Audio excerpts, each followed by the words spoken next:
The extreme dry spell affecting many parts of the country continues to bite, with water restrictions, fire bans and farms being brown and barren dust poles. Soil moisture deficits are worsening across most of the North Island and the upper half of the South Island around Nelson, Marlborough and Canterbury. And while there may be some rain on the horizon next week, it's not soon enough for those reliant on water. Andrew McRae reports. NIWA says soil moisture levels are well down across much of the North Island. Meteorologist Ben Null defines Waikato, Auckland and Northland as being in severe meteorological drought, but it doesn't stop there. A couple other areas we're watching very closely. One is in northern Canterbury, so especially north of Christchurch, where drought has emerged, and another area of meteorological drought has now emerged in the northern part of Gisborne. He says soil moisture is more than 50 millimetres below normal in the upper part of the North Island. And he says it hasn't been this bad since the last big dry spell, a drought in 2013.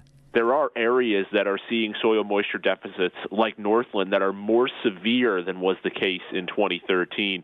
So certainly over the last 10 to 15 years, this is for some regions about the driest that it's been. Dick Searling farms on the Coromandel near Whirianga. He hasn't seen his dairy farm looking as dry for at least 40 years. Very brown and yellow and bare. He's having to buy in feed and water for his stock.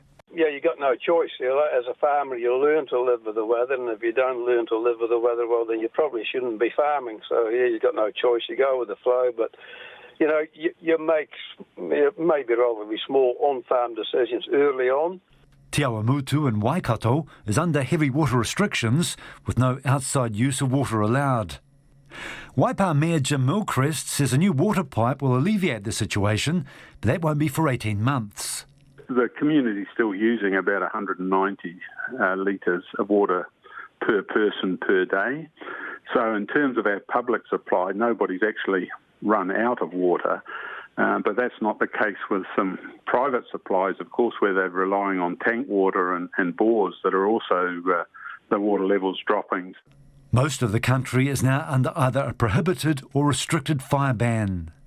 Tim Mitchell from Fire and Emergency says everyone needs to be careful and take precautions to prevent a fire starting. Because things are so dry, it will only potentially take one spark. So there is a very high risk at the moment across a large area of the country for a wildfire to start and do damage. Auckland is looking set to break a climate record this weekend, marking 40 consecutive days with less than 1 millimetre of rain. The Auckland Council's helping people living in rural areas which are on tank supply.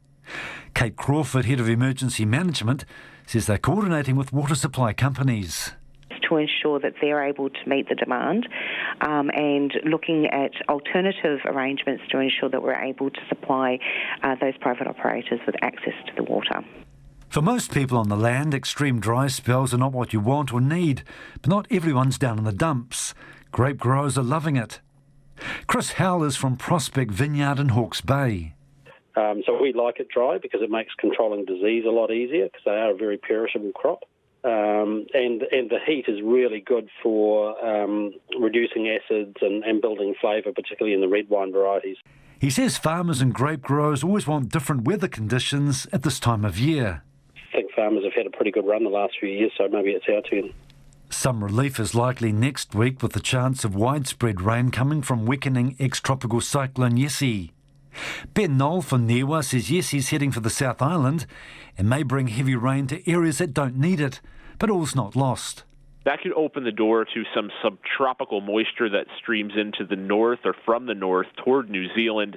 But those weather systems, sometimes they track to the west of New Zealand, which could be good news for us if they become near the North Island. Ben Knoll says the driest parts of the country need at least a month's worth of rain or more to replenish the lack of soil moisture. For Checkpoint, Ko Andrew McRae.